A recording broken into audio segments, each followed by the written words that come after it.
You may have heard a lot about Bitcoin in the news lately, but what exactly is Bitcoin? Why does it matter? And why should you care? Well, it may be the best form of money the world has ever seen. It's digital money for a digital age, and it's the scarcest, most divisible, most transportable, most verifiable, and most recognizable form of money in history. How do we know this? Let's take a look at the evolution of money to find out.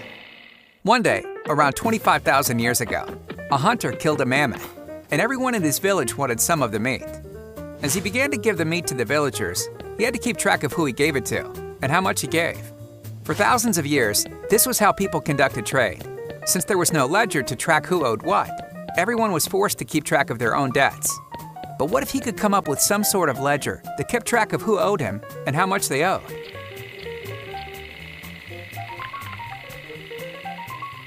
From now on, if you want meat, you have to give me stones as a way to keep track of your debt. This was the birth of currency, and it arose not from barter, but as a way to keep track of debt. This new technology was so successful that before long, everybody began using the ledger system because it greatly improved upon keeping track of debts. But eventually, different villages that used different ledgers wanted to engage in trade. Unfortunately, there was one problem preventing this. They needed a universal ledger, something that could serve as a universal form of money so people could interact with others outside their own community. But they couldn't just use anything. To establish a system that would work on a large scale, they had to pick something that was universally scarce, divisible, transportable, durable, recognizable, and fungible.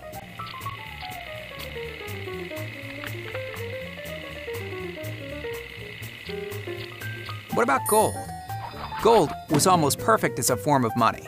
About 5,000 years ago, people began to develop an attitude about gold that has been passed down from generation to generation. This attitude was based on the fact that currency had some sort of intrinsic value.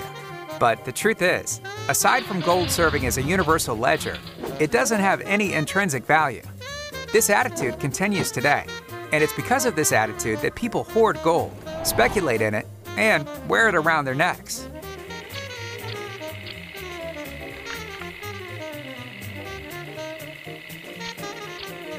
Gold served us well as a currency, but throughout history, people have been constantly seeking to utilize new technology to improve the economic system.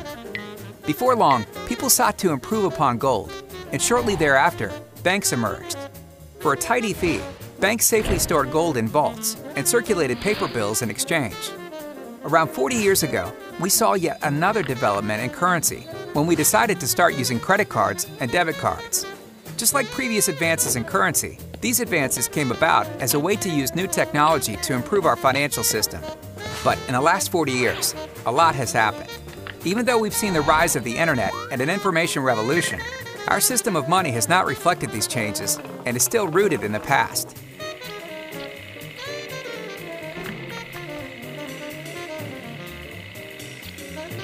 Enter Bitcoin, the first form of truly digital money. Bitcoin was designed for the era of information and solves many of the disadvantages of physical and electronic money. Bitcoin is the first scarce digital resource to ever exist. By design, there will never be more than 21 million Bitcoins. Bitcoin is divisible. One Bitcoin is made of 1 million bits. Bitcoin is frictionless. You can send Bitcoin by email, text message, or even paper, for free and in real time. Bitcoin is verifiable. It uses advanced cryptography and cannot be faked. Bitcoin is global. Like the internet, Bitcoin is decentralized. It's not controlled by anyone or any country. Bitcoin is open source. It does not have a single owner, but we all own it. There's a pervasive myth that money exists because the government creates and supports it. But as we've seen over the course of history, money exists because it serves a basic social need. For over 25,000 years, we've utilized the latest advances in technology to improve upon our system. And even though Bitcoin, credit cards, and paper bills are very different from the stones used as currency 25,000 years ago, today's money serves the same purpose as it has for thousands of years. It's a ledger that's used as a store of value, as a medium of exchange, and as a unit of account. Bitcoin may be the most important social experiment currently in existence. Over the next couple of decades, we may witness a phenomenal transformation where we abandon the gold standard after 5,000 years and replace it with Bitcoin. If this occurs, it could be the biggest transfer of wealth in the history of civilization and the biggest advancement in the democratization and access of money.